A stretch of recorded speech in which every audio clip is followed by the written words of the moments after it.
Hello student, good morning.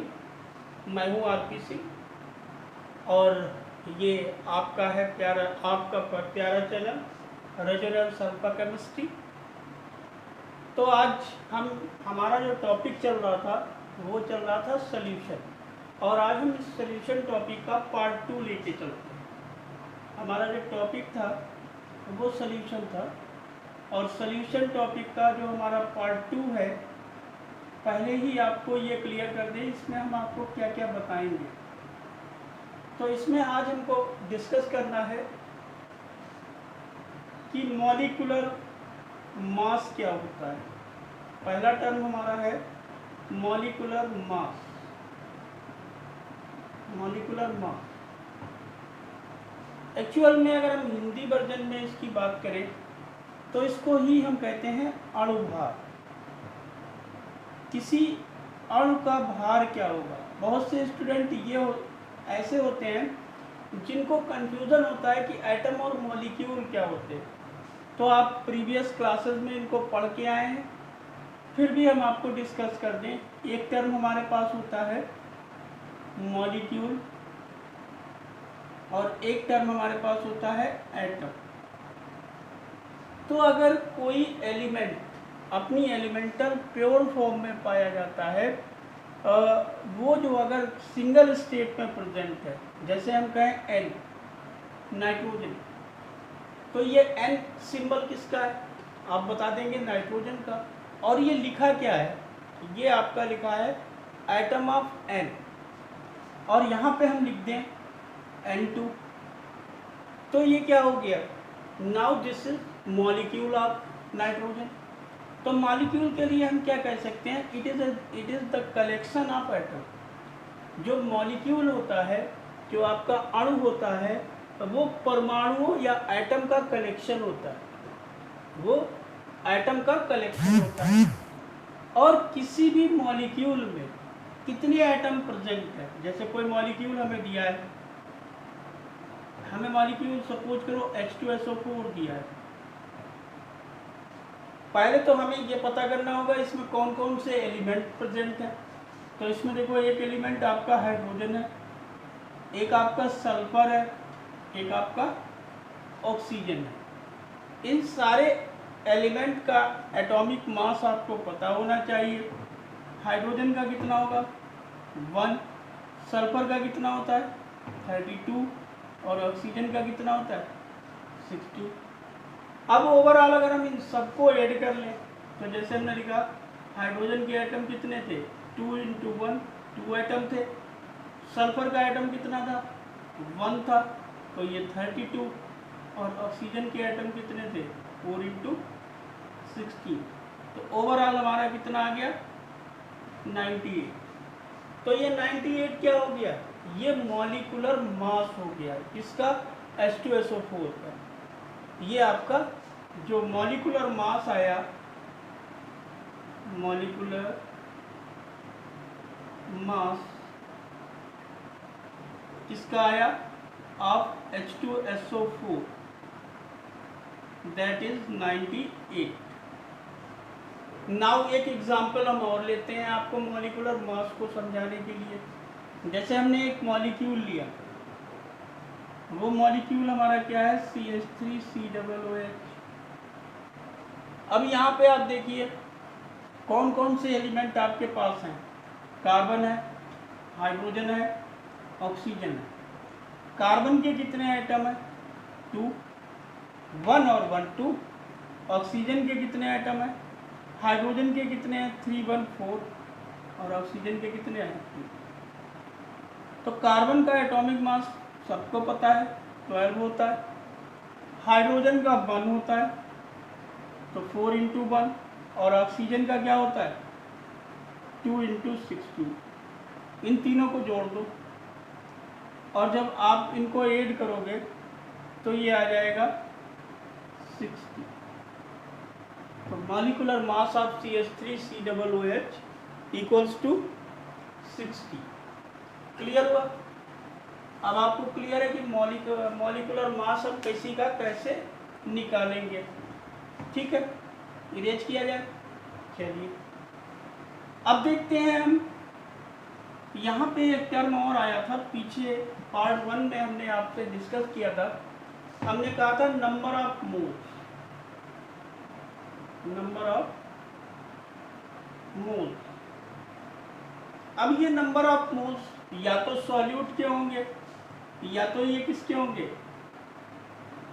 Solute के होंगे। Solute वो कंटेंट था जो कम अमाउंट में पाया जाएगा, सॉल्यूट वो कंपोनेंट होगा जो आपका कम अमाउंट में पाया जाएगा या जो किसी सॉल्यूशन में डिसॉल्व होगा, जो घुलेगा, वो सॉल्यूट होगा।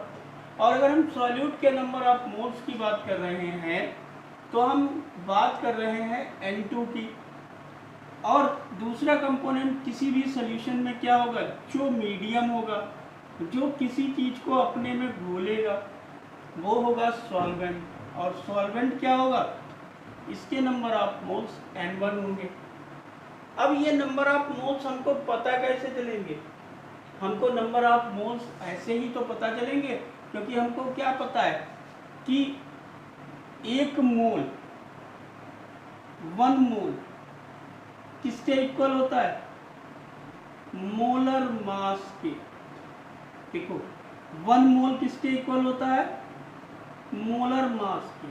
हमको निकालना क्या है, नंबर ऑफ मोल्स का फॉर्मूला बनाना है। तो हम एक काम करें, हम लिख लें कि मोलर मास, जो हमें जिसका फॉर्मूला बनाना हो उसको लेफ्ट में लिख लो। तो हमने लिखा मोलर मास इक्वल्स टू 1 मोल, 1 मोल, ठीक है।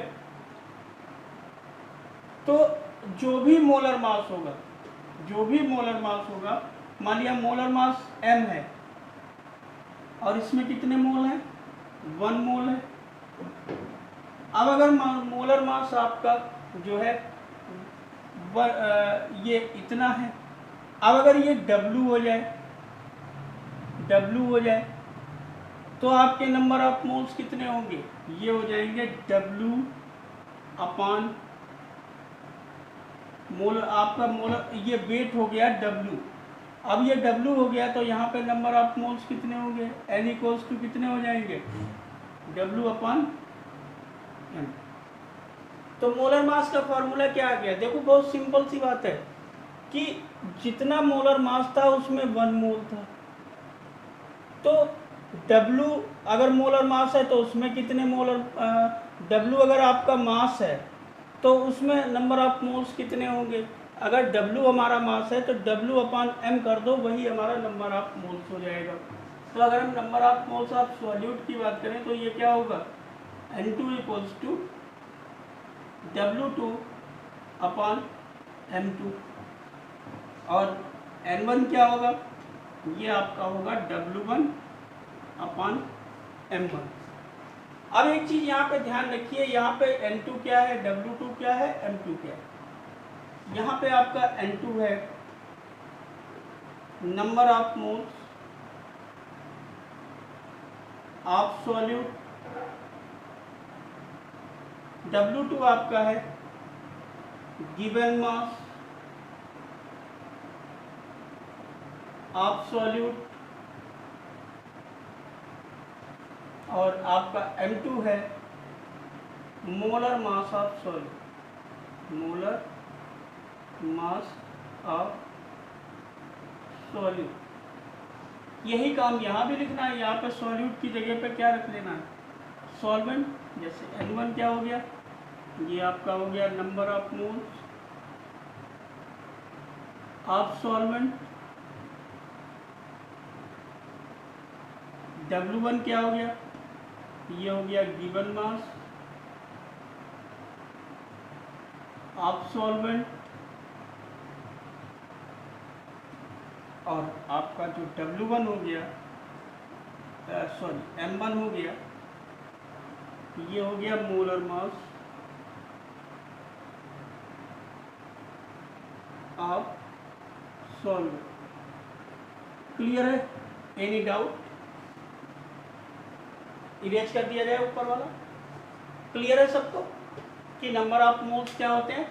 हमने कहा कि अगर हमारा मोलर मास जो होता है वो 1 मोल के इक्वल होता है और हमें कोई वेट दे रखा है, जो भी वेट दे रखा होगा उसमें नंबर ऑफ मोल कितने होंगे, तो हम क्या करेंगे, उस वेट को डिवाइड कर देंगे उसके मोलर मास से, तो हमको ये पता चल जाएगा कि नंबर ऑफ मोल्स कितने हैं।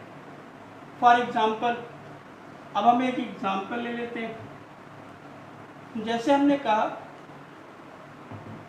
हमने क्वेश्चन कहा, क्वेश्चन है एक हमारा, कैलकुलेट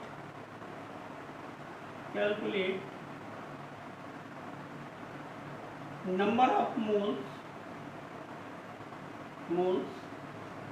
इन 9.8 ग्राम H2SO4। अगर हम 9.8 ग्राम H2SO4 ले रहे हैं, हमारा जो क्वेश्चन है वो क्या कह रहा है, कैलकुलेट 9.8 ग्राम H2SO4,